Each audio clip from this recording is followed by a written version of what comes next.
Strangers from distant lands, friends of old. You've been summoned here to answer the threat of Mordor.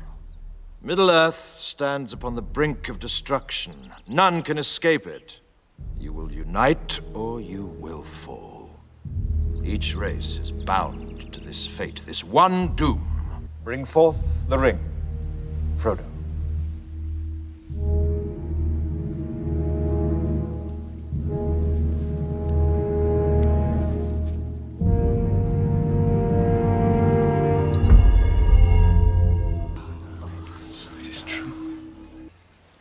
You have only one choice. The ring must be destroyed.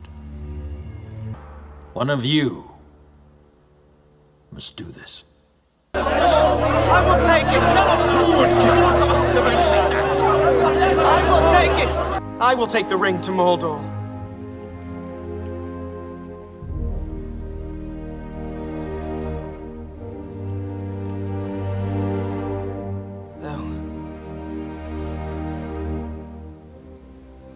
I do not know the way.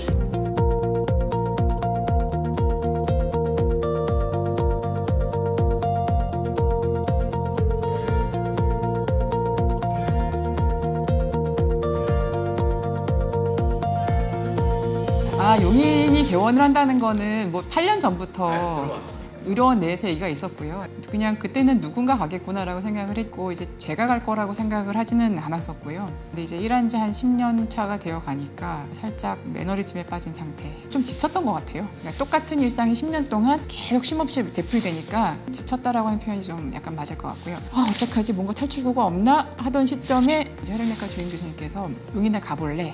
너 좀 피곤한 것 같다. 용인에 가서 조금 정신도 좀 차리고 밀렸던 연구 마무리 못한 것도 좀 짚고 가서 조금 약간 좀 한숨 좀 돌리면 어떻겠니? 라고 하셔서 일단 네 가겠습니다. 그냥 0.5초 만에 그러죠 뭐 그렇거든요. 가서 뭐 하지? 용인 근처에 맛집이 뭐가 있나? 착한 서비스로 배를 든든하게 채워줄 실속 맛집들이 여기 있다. 잘라주세요.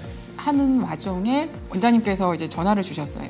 보통은 원장님께서 전화를 하실 때 김수정 선생 이렇게 하시거든요. 전공의들한테는요. 김수정 선생 이 정도로 말씀을 하시는데 전화를 하시는데 김수정 교수님이라고 전화를 하셔서 큰일 났다. 처음에 시작은 IRB 위원회 세팅을 다시 필요한 것들이 뭐가 있는지 좀 챙겨봐 달라. 아니 뭐 그 정도야 뭐 이라고 시작을 했거든요. 시작을 했는데 원장님께서 뭐 연구 관련해서 이렇게 메일을 포워드 해주는데 보니까 같이 메일을 받는 참조란에 박진영 정신과 교수라고 있더라고요. 그래서 전화를 했죠. 용인 가요? 그랬더니 어쩌다 보니 의과대학에서 점심이라기보다는 사이다인가 콜라인가를 같이 나눠 마시고서는 일을 좀 같이 하면 어떻겠니? 까이꺼. 제가 이 일을 하게 될 줄은 꿈에도 생각을 못했어요. 그러니까 제가 기획 일을 하게 될 거라고는 전혀 예상을 하지 않았었고요. 불과 1년 한 9개월 사이에 모든 게 순식간에 이렇게 확 진행이 됐기 때문에 별로 생각을 정리할 여유는 없었고요. 그냥 닥치는 대로 막 오늘은 무슨 일이 있을까 두근두근 약간 그렇게 1년 9개월을 좀 살았던 것 같아요. 뭔가 생각한 바가 있어서 도전을 하면은 도전이 되는데요. 저는 약간 하루하루 좀 이렇게 해결, 하루하루 버티기, 오늘 떨어진 문제를 오늘 해결 쪽에 가까웠기 때문에 도전이라는 의미보다는 그날의 일을 그날 해결하면은 성공한 거라는 식으로 이렇게 하루하루 막 이렇게 했던 것 같고요. 큰 그림은 이제 원장님께서 이렇게 그리셨거든요. 뭐 예를 들어서 이번 의학과도 제가 만든 개념은 아니고요. 자꾸 원장님께서 공을 자꾸 저한테 붙여주셔서 되게 감사하긴 한데요. 원장님께서 다 이렇게 해결해 주셨어요, 사실은요. 감사합니다. 이번 의학과 교원을 모집하느라고 고민을 많이 했어요. 걱정을 많이 했어요. 이번 의학과장 겸임으로 발령이 나고 사람을 모아야 되거든요. 근데 그 새로 생긴 회사에 새로 생긴 업무에 누가 어플라이를 하겠어요. 회사의 경우도요. 게다가 의사라고 하는 그룹의 직종의 특징이 전례가 없는 일을 잘 안 해요. 그런 이유가 이제 한국의 입원 전담 전문의 시스템이 빨리빨리 세팅이 되는데 이제 걸림돌이기도 해요. 왜냐면 아직 이 그룹이 어떻게 성장을 해서 10년 뒤에 진로가 어떻게 될지 아무도 모르거든요. 기존의 진로는 이미 다 알고 있어요. 의과대학을 졸업하고 누군가는 인턴, 전공의, 펠로우, 교원 트랙으로 가고 적응수지만 누군가는 연구자가 가고 누군가는 2차 병원이나 주변에서 볼 수 있는 좀 작은 병원에 공직위로 가고 누군가는 개원을 하고 누군가는 의사를 안 하기도 하고 이게 나머지 트랙들은 다 주변에 간접 경험이 있는데 입원 전담 전문의에 대해서는 아직 간접 경험이 불충분한 시점이었거든요. 어디 가서 누굴 모셔오나 고민을 많이 했는데 할 수 있는 게 뭐 없죠. 제가 그만큼 매력적인 사람도 아니고 할 수 있는 게 기도밖에 없어요. 그 배째라 기도거든요. 목사님 시키셨으니 책임을 지십시오. 라는 식의 기도를 했죠. 뭐 급하면은 과장이 뛰지 뭐. 근데 사실 저 혼자서 708병상을 어떻게 다 메꿔요. 불가능하죠. 그러니까 어디가 사람을 데려와야 되긴 하겠는데 노이제 씨하고 이렇게 설명회 일정을 막 여기저기다 홍보를 하고서는 서울에서 한 2번, 3번 부산에 가서도 하고 광주에 가서도 하고 물론 다 아무도 안 왔어요. 물론 노이제 씨한테는 되게 큰 소리를 빵빵 쳤죠. 내 누군지 알아? 에? 안 올 거 알고 있었다. 그래도 내심 속으로는 그래도 한 명 정도 오지 않을까라고 했는데 안 왔거든요. 정말 아무도 안 왔거든요. 설명회에.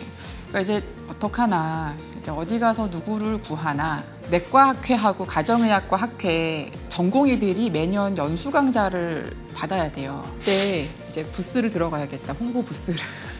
인터넷에 공고만 한다고 사람이 올 것 같지는 않고 그 홍보 부스 하는데 이제 노이제 씨하고 기획예산팀에 또 신혜원 씨하고 홍보팀 장민정 씨하고 신경을 되게 많이 썼어요. 부스에 와서 연락처 주면은 스타벅스 쿠폰 하나 줄게.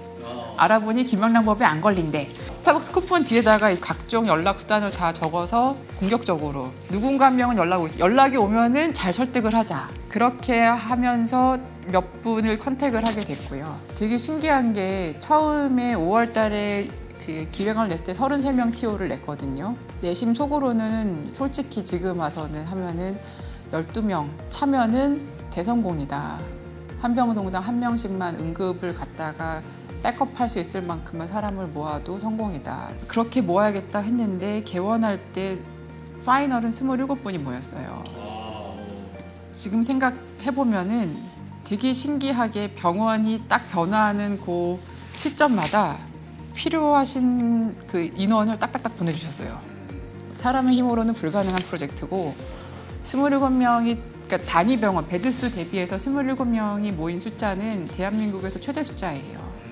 그러니까 저희가 인턴 때 했거든요. 네가 모르겠으면 민년차한테 보고하고 너는 빠져도 된다. 딱 그거더라고요. 그래서 신나게 기도를 했던 것 같아요. 그때 일단 5월 달부터 하나님 이거를 맡게 됐는데 대체 어쩌라고 라는 식의 기도를 했어요. 알아서 채우실 거다 라고 생각을 하고선 요새는 조금 약간 맘 편하게 있어요. 사실은요. 근데 여러 교수님들께서 병원 안에서 찾으시려고 하는 업무 역량이나 해주시면 좋겠는 부분들을 굉장히 잘 맡아주셨어요. 그러니까 뭐 이번에 의평 하잖아요. 의료기관 평가에 평가 준비 TF에 들어가 있는 뭐 경태영 교수님이나 문자영 선생님이나 아니면 한희연 선생님 이렇게 입원의학과의 다른 선생님들께서 정말 역할을 많이 담당을 해주셨고요. 소아와 관련된 부분에 있어서는 소아과 병동에 계시는 교수님 6분께서 너무나 정말 잘 해주시고 각각의 위치에서 제가 뭘 어떻게 해주십시오라고 뭘 크게 말씀을 드리거나 한 부분은 없어요. 이제 1년이 아직 안 됐지만은 이제 서서히 하시는 부분들이 이제 나오고 있거든요. 누군가는 간호사 교육에 좀 더 관심을 갖고 계시고 누군가는 입원의학과 관련된 홍보, 누군가는 환자 안전과 관련된 프로세스 되게 유기적으로 본인들이 하실 일들을 교수님 스스로 알아서 잘 찾아가고 계세요. 그래서 되게 행복해요. 되게 감사하고요. 누구든지 와서 처음 보는 병원에 주변에 동료 의사도 다 처음 보는 사람 동기도 없고요. 간호사들도 다 처음 만나는 사람이고요. 원장님도 처음 보는 사람이고요. 그런 병원에 와서 EMR 시스템도 처음 만지는데 그렇게 업무를 이 정도로 하셨으면 저는 대단하신 거라고 생각을 합니다. 과장으로서. 우리 코로나 때 감사합니다. 우리 코로나 끝나면은 맛있는 식사와 채플이니까 식사까지만 잘라주세요. 아직 한국 환자들은 옛날에 그 하얀 거탑에 나오는 이 삼각 피라미드 구조에 굉장히 익숙해요. 이렇게 대장님이 뒤에 우르르 끌고 오고 빠밤빠밤 하면서 이렇게 지나가는 거 있잖아요. 그거에 익숙하기 때문에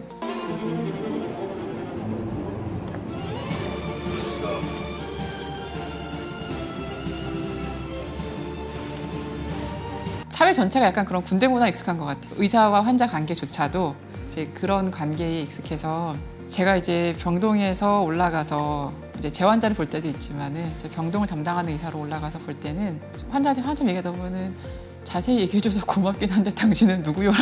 누구냐 너? 얘기를 그냥 이제 요새는 그냥 이해를 돕기 위해서 저는 그냥 뭐 소화기내과 김자경 교수님을 많이 도와줘 병동에서 업무를 처리하는 의사다라고 소개를 해드리고요. 이해를 하시는 데는 시간이 꽤 10년은 걸릴 거기 때문에요. 그러니까 본인의 치료에 대해서 주치의의 말이 약간 절대적인 환자들조차 이 의사는 이런 방식의 치료 방법을 생각할 수 있고 저 의사는 저 방법 생각할 수 있다는 것에 대해서 익숙하지 않아요. 그렇게 얘기하면 큰일 나요. 아직 한국에서는요.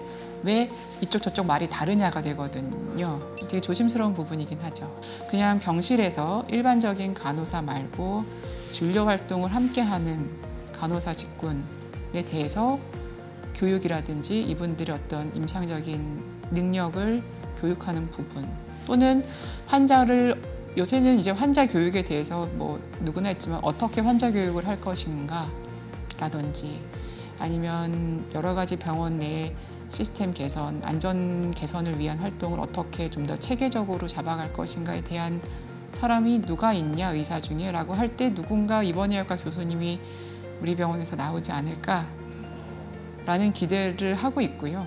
이 일에 대해선 저 사람이 가장 경험이 많아 라고 누구나 얘기하는 게 전문가잖아요. 결국은요. 그런 시스템의 전문가들이 입원의학과에서 나왔으면 좋겠고요. 좋아하는 성경 구절은 사실 아직 무슨 뜻인지 잘 모르는 성경 구절만 있어요.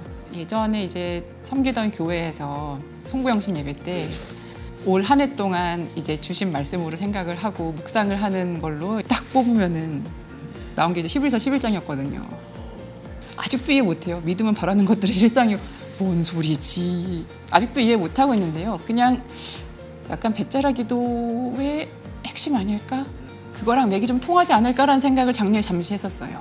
이거를 하라고 보내셨으니 그 뒤에 나타나는 실상도 알아서 이렇게 착착착 하시지 않을까라고 하는 걸로 이제 작년에 어렴풋이 이해를 했고요. 아직 이해 못하고 있어요.